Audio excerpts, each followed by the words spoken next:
Amen.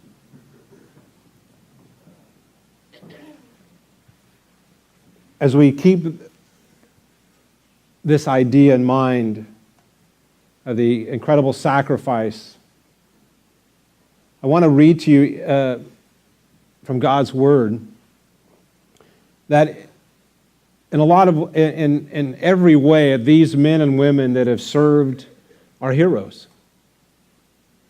And I don't know if you're aware of this or not, but God in His Word has singled out some heroes of faith that we believe Paul, writing to the church, highlighted some individuals in God's Hall of Fame.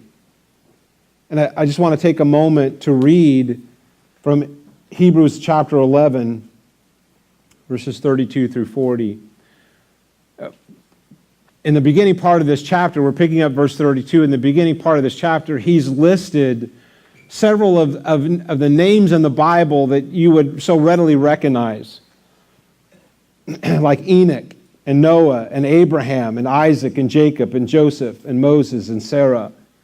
All big names. And he goes and he starts, or I pick up with him saying, I could go on, but I've run out of time. There are so many more, Gideon and Barak and Samson and Jephthah, David, Samuel, the prophets.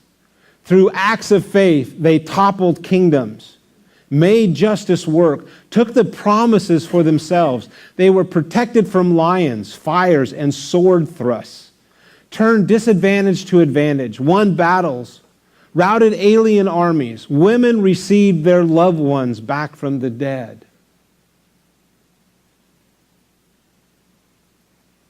Prior to this, he has named names. Great men and women of God, and we just read some of their exploits. But I want you to pick up with what he says next. There were those.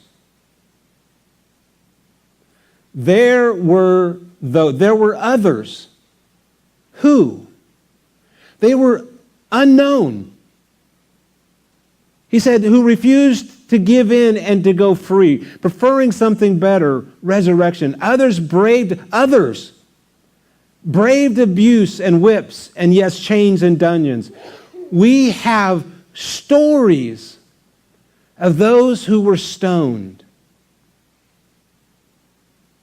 The unknown stories of men and women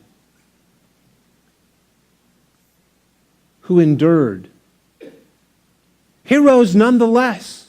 Though we may not know their names, they are heroes nonetheless. We have stories of those who were stoned, sawed in two, murdered in cold blood, stories of vagrants wandering the earth in animal skins, homeless, friendless, powerless. The world didn't deserve them, making their way as best they could on the cruel edges of the world. Not one of these people, even though their lives of faith were exemplary, got their hands on what was promised. God had a better plan for us, that their faith and our faith would come together to make one completed whole. Their lives of faith not complete apart from ours. What is he? Paul is reminding us that there are untold people, individuals, stories of how they sacrificed, how they laid down their lives, stories that we won't know about this side of heaven, who held on to the promises of God, yet they never received the promise. And the writer of Hebrews is saying, they endured and passed the torch down through generations, so that your faith and their faith would work together to create a whole. See, you're important. That you're a hero. That these men and women are heroes of faith, unknown, but nonetheless heroes. I want to read to you the definition of the meaning of hero. It is a person noted for courageous acts of nobility. Courageous acts of nobility of character. A person who, in the opinion of others, has special achievements, abilities, or personal qualities, and is regarded as a role model or ideal. Anybody can be a hero. And the thing about a hero is, most of them would deny that they are one. But because of their acts of bravery or their acts of service or their acts of character,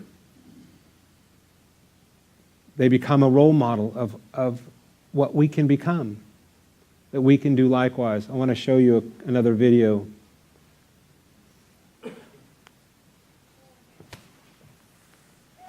Hopefully.